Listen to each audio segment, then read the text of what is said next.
가족끼리 돈을 주고받는 거요. 참 고마운 마음의 표현이잖아요.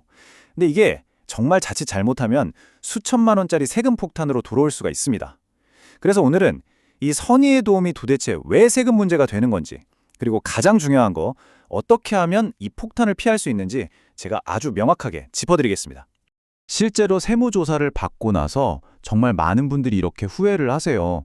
아니, 그때는 그냥 애가 힘드니까 도와준 거였어요. 이게 세금 낼 일인 줄 알았으면 당연히 이렇게 안 했죠. 정말 너무 안타까운 말이죠. 도대체 왜 이런 일이 벌어지는 걸까요? 네, 이렇게 순수한 도움이 왜 예상치도 못한 세무조사로 이어지는지, 그리고 제일 중요한 것, 어떻게 하면 이 함정을 현명하게 피할 수 있는지 지금부터 하나씩 제대로 파헤쳐 보겠습니다. 이 문제의 핵심은요, 바로 관점의 차이입니다. 똑같은 돈 거래를 놓고도 보는 시각에 따라서 이게 전혀 다른 이야기가 되거든요. 과연 도움일까요? 아니면 세금 폭탄일까요? 바로 이 표가 모든 걸 말해줍니다. 우리 부모님 입장에서는 자식을 위한 도움이고 사랑이고 지원이죠. 하지만 국세청의 시선은 완전히 달라요. 그 사람들 눈에는 그냥 자금의 흐름, 대가 없는 자산의 이전, 그러니까 한마디로 과세 대상일 뿐입니다. 물론 국세청 직원분들도 부모의 마음을 왜 모르겠어요. 하지만 법을 집행하는 입장에서는 감정이 끼어들 틈이 없는 거죠. 국세청이 가족 간의 자금 흐름을 들여다볼 때 그들의 논리는 아주 간단하고 또 냉정합니다. 딱 세 가지 질문만 던지거든요. 자, 이 세 가지를 보세요. 첫째, 이 돈 어디서 났어요? 둘째, 그래서 누구 통장으로 갔습니까? 그리고 마지막으로, 아니 왜 굳이 이런 식으로 돈을 보냈죠? 이 질문 중에 단 하나라도 대답이 애매하다? 그러면 국세청의 결론은 언제나 하나입니다. 아, 이건 증여네요. 세금 내셔야겠습니다. 이렇게 되는 거예요. 그렇다고 국세청이 우리나라 모든 국민의 계좌를 실시간으로 들여다보고 있는 건 절대 아닙니다. 그럴 수도 없고요. 조사는 아무 때나 시작되는 게 아니라 어떤 특정 신호가 포착됐을 때 그때 시작됩니다. 그 가장 대표적인 신호가 바로 이겁니다. 자녀가 자기 소득에 비해서 너무 큰 자산, 예를 들면 집을 샀을 때, 이건 말하자면 국세청의 자금 출처 조사 스위치를 딸깍하고 켜는 것과 똑같아요. 소득은 이 정도인데? 이렇게 비싼 집을 샀네? 돈이 어디서 났지? 모든 조사는 바로 이 합리적인 의심에서 출발하는 겁니다. 자, 지금부터 정말 중요합니다. 좋은 의도가 어떻게 세금 폭탄으로 돌변하는지, 우리가 가장 흔하게 저지르는 실수 세 가지를 짚어볼게요. 이것만 제대로 알아도 정말 많은 위험을 피할 수 있습니다. 첫 번째 실수가 바로 이거예요. 부모님이 자녀 대신 돈을 직접 보내주는 경우, 예를 들어 자녀 전세보증금을 집주인한테 바로 쏴준다거나 아파트 분양대금을 건설사로 바로 입금하거나 아니면 자녀의 은행대출 상환계좌로 바로 보내주는 거죠. 물론 자녀의 번거로움을 덜어주려는 따뜻한 마음이었겠지만 국세청한테는 이게 자녀가 갚아야 할 빚을 부모가 대신 갚아줬다, 즉 빼도 박도 못하는 증여의 증거가 되어버립니다. 그리고 두 번째 실수, 나중에 조사관 앞에서 그거요, 빌려준 돈이었어요 라고 말하는 겁니다. 그런데 아무런 증거가 없어요.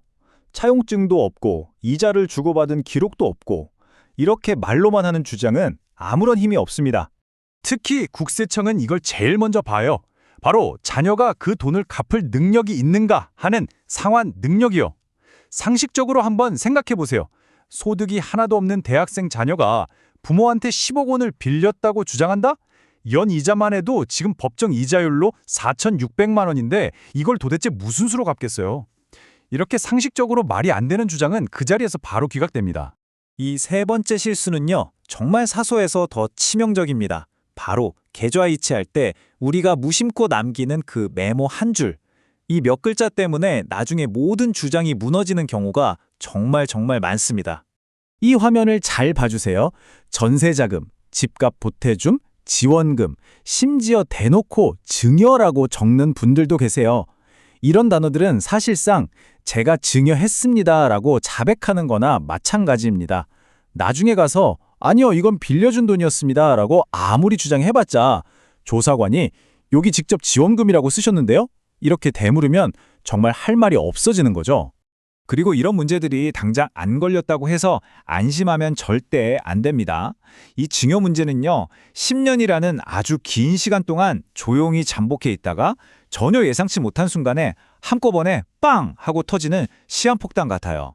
이 타임라인을 보시면 이해가 쉬우실 거예요. 1년 차에 1억 원을 주고 아무 일 없이 넘어갔다고 칩시다. 그러다 9년 차에 3억 원을 추가로 줬어요. 그러면 증여세는 3억 원에 대해서만 내는 게 아니라 10년 안에 준 돈을 전부 합산해서 총 4억 원을 기준으로 계산됩니다. 그런데 더 무서운 건 10년 차에 부모님이 돌아가셨을 때예요.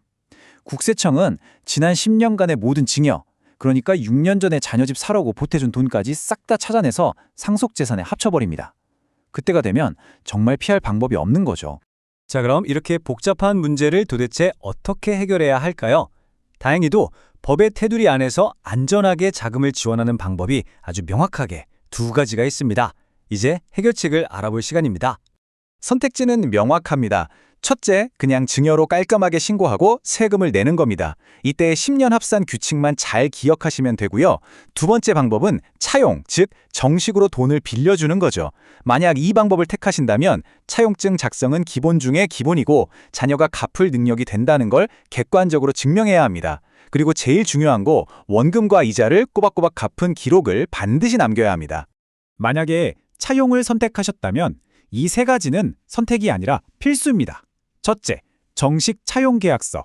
이왕이면 공증까지 받으면 더 확실하겠죠. 둘째, 내 자녀가 정말 이 돈을 갚을 능력이 되는지 냉정하게 검토하는 것. 그리고 셋째, 계약서에 쓴 대로 이자와 원금을 꼬박꼬박 상환하고 모든 기록을 남기는 것. 이 중에 단 하나라도 빠지면 그건 차용이 아니라 그냥 증여로 간주될 겁니다. 자, 이제 오늘 이야기의 가장 핵심적인 내용을 담은 마지막 메시지를 전해드리겠습니다. 이것 하나만은 꼭 기억해 주세요. 자녀에게 돈을 그냥 주지 마세요. 계획을 가지고 주십시오. 이 돈의 성격이 증여인지 차용인지 처음부터 명확하게 정하고 그에 맞는 절차를 처음부터 제대로 따르는 것, 이게 모든 문제의 해결책입니다. 자녀를 돕는 게 문제가 아니에요. 계획 없이 돕는 게 문제입니다. 마지막으로 스스로에게 이 질문을 한번 던져보셨으면 좋겠습니다. 오늘 내가 그냥 무심코 남긴 이 이체 기록 한 줄이 10년 뒤에 세무조사관의 책상 위에서는 과연 어떻게 보일까요? 신중한 계획만이 미래의 세금 폭탄을 막을 수 있는 유일한 방법입니다.